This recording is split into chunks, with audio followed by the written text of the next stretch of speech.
c'est parti. Bienvenue pour celles et ceux d'entre vous qui sont arrivés. On est donc le jeudi 21 janvier 2021. Si vous n'êtes pas encore abonné à ma newsletter, de le faire. Ça peut vous intéresser parce que tous les 15 jours, en fait, j'envoie une newsletter qui comporte les articles, les vidéos, des notifications d'événements sur l'analyse métier. Il y en a un certain nombre qui peuvent intéresser un grand nombre d'entre vous, notamment les ateliers en ligne de l'IBA, le chapitre Genève et le chapitre France. Voilà, alors aujourd'hui je vais répondre à la question qui m'a été posée par Bachitar et il me demande s'il y a une différence entre business plan et business case. Oui, il y a une différence. Je vais vous expliquer ce que c'est et en quoi ça impacte votre métier de business analyst. Aussi, comme d'habitude, vous savez que j'aime bien structurer, donc je vais d'abord vous expliquer en première partie ce qu'est le business plan, en seconde partie ce qu'est le business case, et je vous ferai en troisième partie une synthèse pour vous expliquer l'application de l'un ou de l'autre, vous allez voir, à la business analyse. Allez, c'est parti. Alors, le business plan, qu'est-ce que c'est? C'est un document qui a pour objectif de convaincre un décideur, que ce soit un décideur interne, un PDG par exemple, ou un décideur externe, entre autres des banques par exemple, d'investir dans un projet entrepreneurial. Et en fait, le business plan, il va répondre à un certain nombre de questions que je vais vous donner maintenant. Alors la première question, c'est qui sommes-nous, organisation, entreprise, qui voulons faire ce projet entrepreneurial. Donc on va donner ici tout ce qui est structure juridique, actionnariat, emplacement, etc. Que vendons-nous comme produits et services? À qui? Donc là, on va parler des clients. Comment? Là, ça sera l'évocation de tout ce qui est réseau de distribution, par exemple, le plan commercial, si c'est un nouveau produit ou un nouveau service qui n'est pas encore commercialisé. Quels sont nos concurrents? Quel est le calendrier, donc les étapes clés qui sont prévues pour ce projet? Comment le produit est-il ou sera-t-il fabriqué? Donc là, vous pouvez parler du processus de fabrication, des fournisseurs, la technologie, etc. Quels sont les besoins financiers en termes de montant, bien sûr, et également de type d'investissement, type de financement, pardon. Et puis, en dernière partie, dernière question qu'on va adresser dans un business plan, c'est évidemment la notion de retour sur investissement qui est hyper importante lorsqu'on est investisseur ou financeur parce qu'on a besoin de savoir au bout de combien de temps, en fait, le projet va être rentable. Le business plan, en fait, c'est un document. C'est un document et en gros, il va suivre les rubriques suivantes. Donc la première grosse rubrique, c'est le résumé. Je vous expliquerai après pourquoi c'est très important, c'est pas anecdotique ce résumé. Ensuite, vous allez avoir le détail de la société, encore une fois, qui est cette société, quels sont ses produits et services. L'étude de marché, elle va figurer aussi en bonne place parce que c'est là qu'on va étudier les clients cibles ainsi que les concurrents. Après, vous allez parler de la stratégie, donc comment vous allez faire en sorte de vendre ou de mettre en œuvre ce projet entrepreneurial et avec quel calendrier.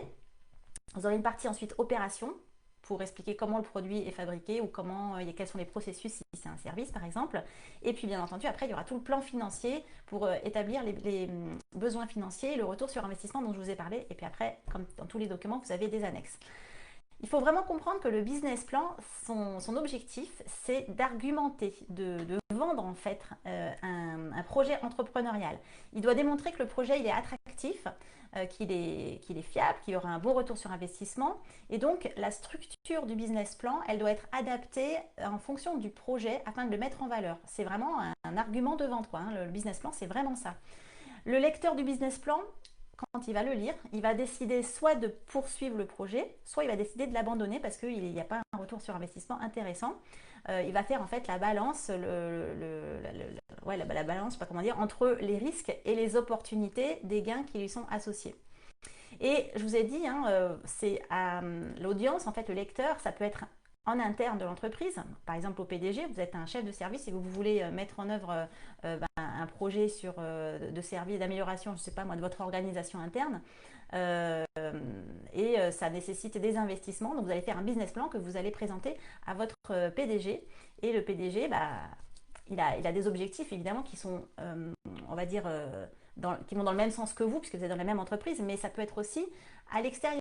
Le lecteur peut être une banque, ça peut être un actionnaire aussi, Et donc, leur façon d'appréhender les gains et les risques, ça leur est propre. Une banque, elle va regarder simplement si vous allez bien pouvoir rembourser et qu'est-ce qu'elle va pouvoir y gagner financièrement. Un actionnaire, il va peut-être regarder son bénéfice par action. Est-ce que ça va lui permettre d'augmenter son bénéfice par action? Si c'est encore une fois un PDG, il a sans doute une stratégie d'entreprise et il va voir si ça va dans la stratégie d'entreprise. Donc voilà, c'est vraiment quelque chose à garder en tête quand il y a un business plan qui est réalisé on va voir après si le business analyst rédige ce business plan ou pas. Mais voilà, il faut comprendre que la grille d'analyse que va utiliser le destinataire du business plan pour prendre sa décision d'investissement, elle va dépendre de qui est ce lecteur en particulier. Et donc, il va falloir adapter en fait vraiment ce business plan à l'audience en fait, que vous aurez en face de vous. Donc, je vous ai parlé tout à l'heure des rubriques qu'il y avait dans le business plan, résumé, puis après toutes les différentes notions que je vous ai données juste avant. Le résumé, c'est pas du tout anecdotique. Au contraire, c'est quasiment la section la plus importante du business plan parce que ça a pour objectif de donner envie à l'investisseur d'en savoir plus sur le projet. Et donc, il faut que ça réponde de façon succincte à toutes les questions énoncées ci-dessus. Il faut vraiment que ça soit, c'est comme, je dirais, dans la presse, un journal ou quoi, le chapeau. Il faut que ça donne envie de lire la suite. Sinon, on zappe, on passe à autre chose. Et une banque, elle va, ou un investisseur externe ou même le PDG, c'est des gens qui sont en général très occupés. Et pour rentrer dans le détail, il va falloir les accrocher. Donc, le résumé, c'est une section super importante parce que si il est intéressé par le projet, l'investisseur il va explorer après les autres sections du business plan dans le but d'obtenir plus de détails sur les points qui lui paraissent importants. Donc voilà, donc ça c'est le business plan. Alors maintenant le business case. Qu'est-ce que c'est que le business case? C'est proche, c'est vraiment une notion proche, mais c'est pas la même chose. Le business case, il va permettre de décider du lancement ou non d'un projet de système d'information en fonction de sa rentabilité. Alors, un projet de système d'information, pas que, ça peut être aussi un projet, un lancement de produit également, ou une modification de produit, mais bon, là, pour le business analyst, réellement, c'est relié au projet de système d'information. Le business case, il va permettre d'évaluer l'impact des investissements sur l'activité, d'où en fait une évaluation et une validation économique. Donc, on va voir par exemple, on a besoin de justifier un investissement technologique pour le projet. Il faut qu'on puisse analyser la rentabilité en fait de cet investissement technologique. On doit rajouter des serveurs, on doit acheter des licences, etc. Quel est l'impact en fait sur l'activité de l'entreprise ou de l'organisation, ou si par exemple on veut mettre en place un ERP ou un logiciel comptable, finalement qu'est-ce que ça va apporter, quels sont les bénéfices et les coûts que cet investissement technologique d'avoir des licences pour le logiciel, de devoir acheter du hardware, etc. Donc voilà, ça c'est vraiment l'objectif du business case. Son objectif, c'est vraiment de justifier une action ou une décision à prendre durant le cycle de vie de la solution ou du projet. Ça veut dire que évidemment, ça intervient en amont du projet, même en pré-projet. Avant que le projet il soit lancé, on va avoir un business case. Donc, imaginez un projet de système d'information. Je vous ai parlé en exemple d'un ERP ou d'un logiciel comptable. Donc, admettons que la direction comptable veut avoir un nouveau logiciel comptable. Eh bien, elle va discuter avec la direction des systèmes d'information pour voir quels sont ses besoins, quels est ses besoins métiers et sa vision stratégique. Et après, il va falloir faire une analyse financière. Est-ce que tel logiciel est plus intéressant qu'un autre? Il y aura plusieurs options possibles. Et donc, il va falloir faire cette analyse de rentabilité avant de lancer le projet. Parce que si ça se trouve, l'analyse de rentabilité va démontrer qu'il y a un no-go, on n'y va pas. Parce qu'il n'y a pas assez d'avantages par rapport à la rentabilité financière. Donc encore une fois, c'est justifier une action ou une décision à prendre. Ça veut dire que c'est avant le début du projet, mais ça peut être aussi pour toute demande d'investissement technologique pendant le projet ou après le projet, c'est-à-dire en phase de maintenance évolutive et corrective. Donc un exemple, le projet a été lancé, c'est bon, et puis on est en approche agile, donc on découvre en fait le périmètre métier au fur et à mesure qu'on progresse. Et il se trouve qu'à un moment donné du projet, il y a un besoin métier qui émerge, qui est important pour les utilisateurs. Mais ça nécessite d'investir, soit d'acheter des licences, soit du hardware, soit tout ce que vous voulez. Et parmi les choses qui vont être étudiées, ça va être ce business case pour voir si cette décision d'achat technologique en vaut la peine ou pas. Et de la même manière, en phase de maintenance évolutive et corrective, il y a des demandes de changement qui sont faites constamment, que ce soit en interne dans l'équipe technique qui par exemple constate qu'il y a une baisse de performance ou alors telle partie de l'architecture devient un peu trop obsolète et ça conduit à créer des usines à gaz techniquement. Donc il y a peut-être des demandes pour acheter plus de mémoire, enfin n'importe quoi, acheter un nouveau serveur, acheter n'importe quoi d'autre. Ça va faire l'objet aussi d'un business case. Dans certains cas, vous verrez que le business case, c'est synonyme d'étude d'opportunité. Moi, personnellement, je les dissocie parce qu'une étude d'opportunité, c'est plutôt focalisé sur la vision, sur les besoins, sur les bénéfices métiers, alors que le business case, c'est vraiment focalisé sur l'analyse de rentabilité qui correspond à cette étude d'opportunité, on va dire plus métier. Donc, quand je parle de business case, en ce qui me concerne, je parle vraiment que de la partie financière. Alors, pour le faire, donc parce que je sais que devant moi, je sais que j'ai des business analysts, soit qui sont déjà expérimentés, qui n'en ont jamais fait et qui se disent mon Dieu, mais c'est super compliqué. Et je vois des business analysts débutants ou qui ne sont pas encore en poste qui se disent la même chose. Ne vous inquiétez pas, c'est normal, on a tous commencé, ou pas d'ailleurs, il y en a qui n'en font jamais. Moi, quand j'ai fait mon premier business case, quand bien même ma première carrière c'est contrôleur de gestion, eh ben j'étais pas à l'aise du tout. Voilà, donc c'est normal. Alors, je vais vous donner quelques billes. Il faut calculer la rentabilité et le retour sur investissement, donc d'une décision d'investissement technologique. Et pour ça, on va se baser sur 3 dimensions majeures qui sont les coûts, les bénéfices escomptés et les délais. Sachant que quand on parle de bénéfices escomptés, il y a évidemment tout ce qui est chiffrable, mais il y a aussi des bénéfices non chiffrables qui pourtant sont, sont profitables pour l'entreprise, même parfois stratégiques. Par exemple, améliorer la satisfaction client, c'est difficilement chiffrable.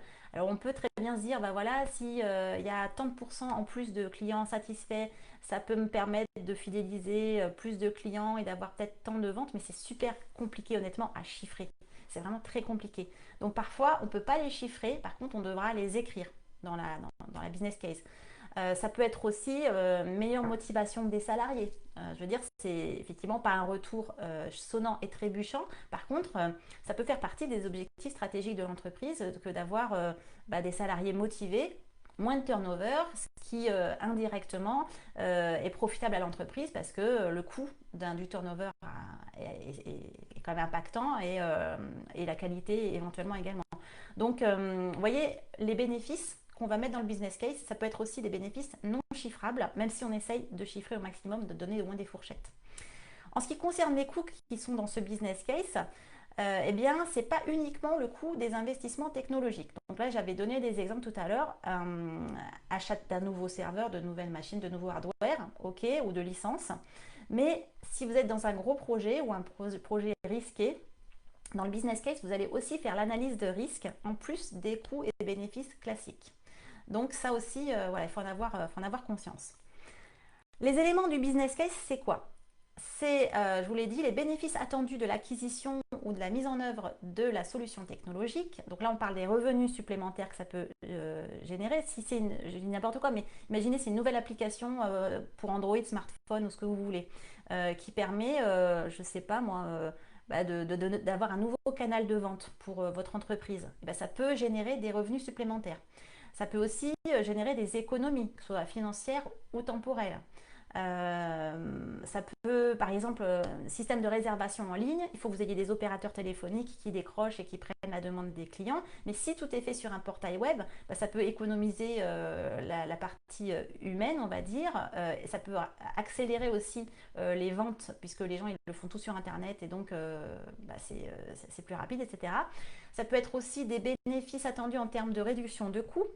Puisque par exemple moins d'erreurs puisque tout est automatisé et donc ça réduit les coûts de l'application ou du service. Augmentation de la satisfaction client, je vous en avais parlé, etc. Donc chiffrer au maximum. Ensuite, vous avez la partie qui est liée au coût prévu de l'investissement.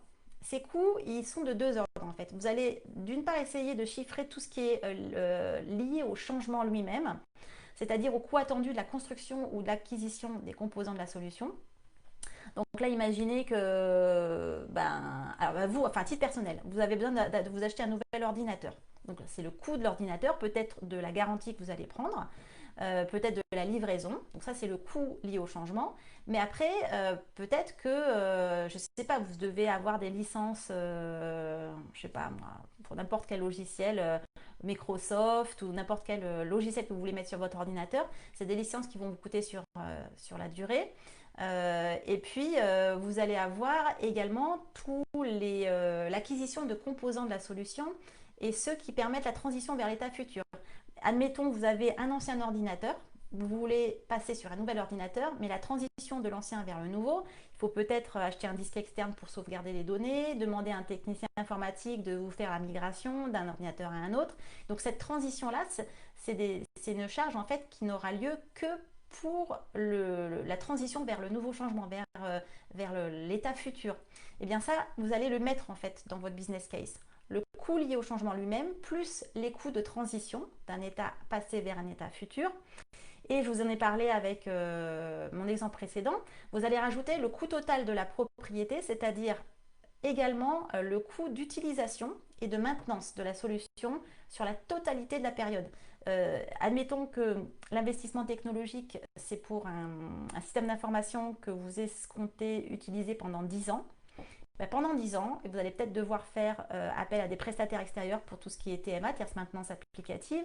Vous allez peut-être devoir prévoir un renouvellement des licences ou un upgrade ou je ne sais pas quoi. Enfin, vous allez calculer tous ces coûts, les estimer en fait sur toute la période des 10 années qui est prévue d'utilisation de cet investissement technologique. Et puis à la fin de votre business case, vous avez la différence entre bénéfices et coûts pour obtenir les bénéfices nets. Et donc tout ça, ça va vous permettre d'avoir un retour sur investissement. Par exemple, on peut dire pour tel investissement technologique, au bout de 3 ans, on a remboursé entre guillemets nos coûts. Et donc ça y est, on a un retour sur investissement de 3 années.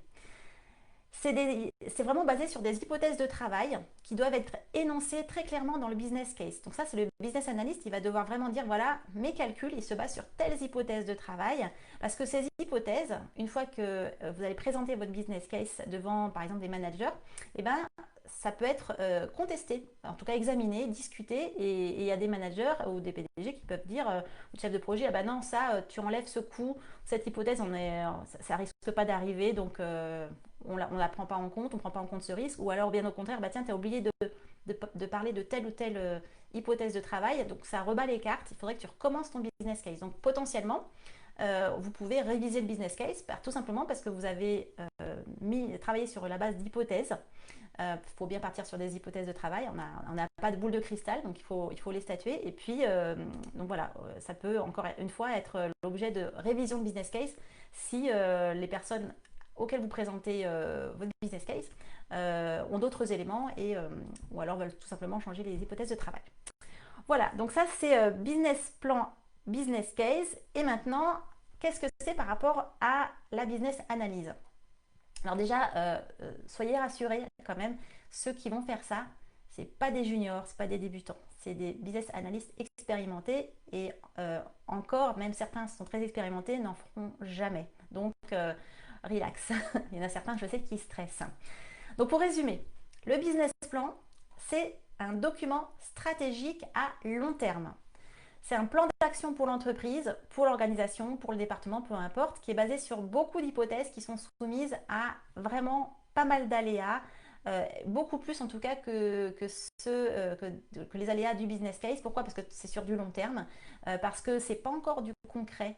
Voilà, c'est un projet d'investissement, un projet entrepreneurial.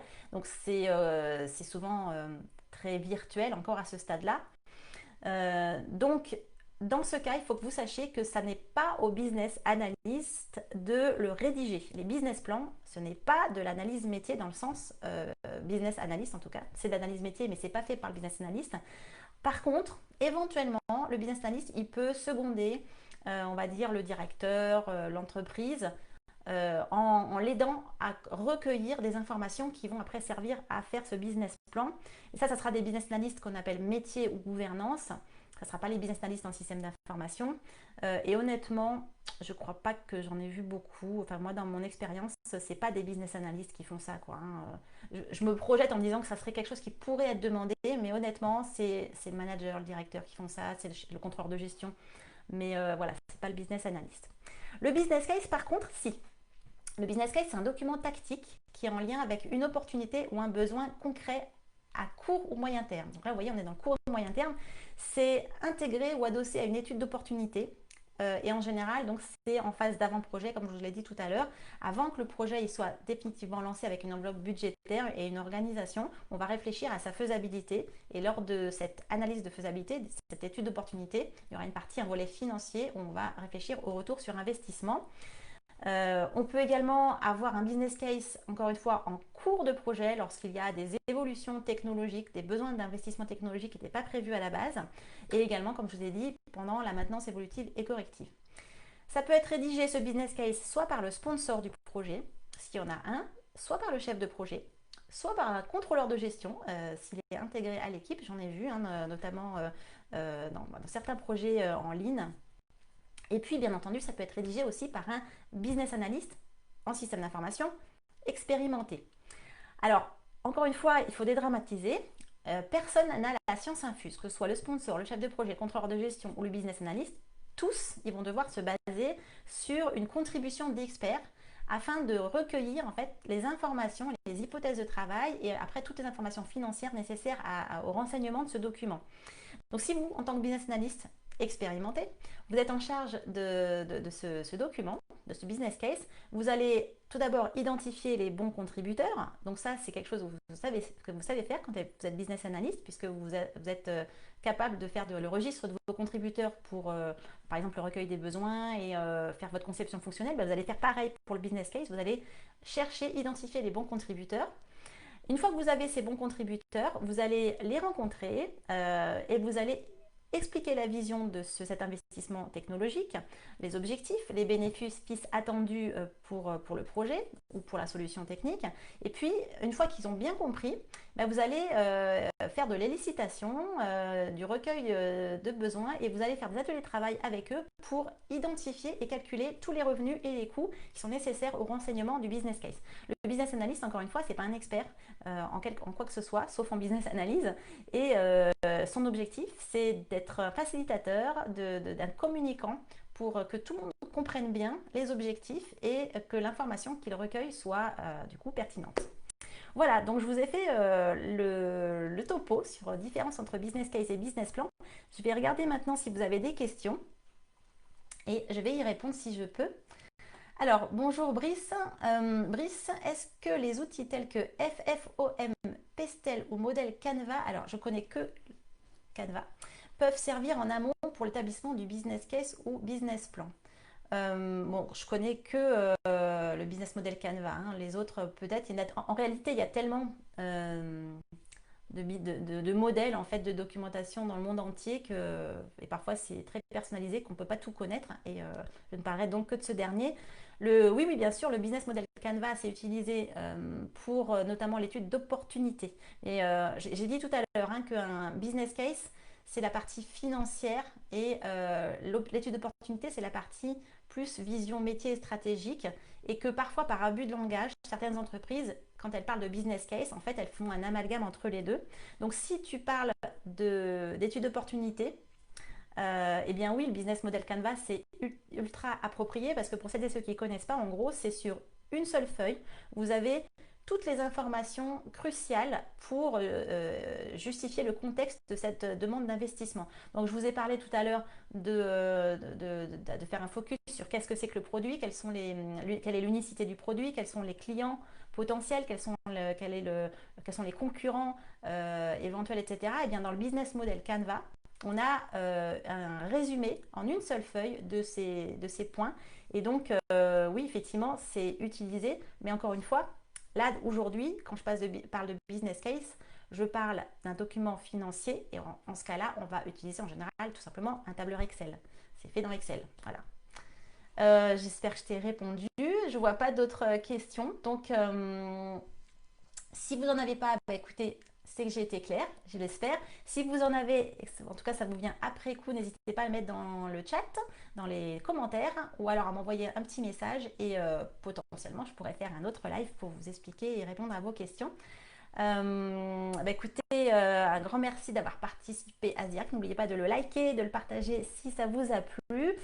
Le live de la semaine prochaine, il va avoir comme sujet un sujet qui est parfois un dilemme en fait. Est-ce qu'il vaut mieux être business analyst freelance?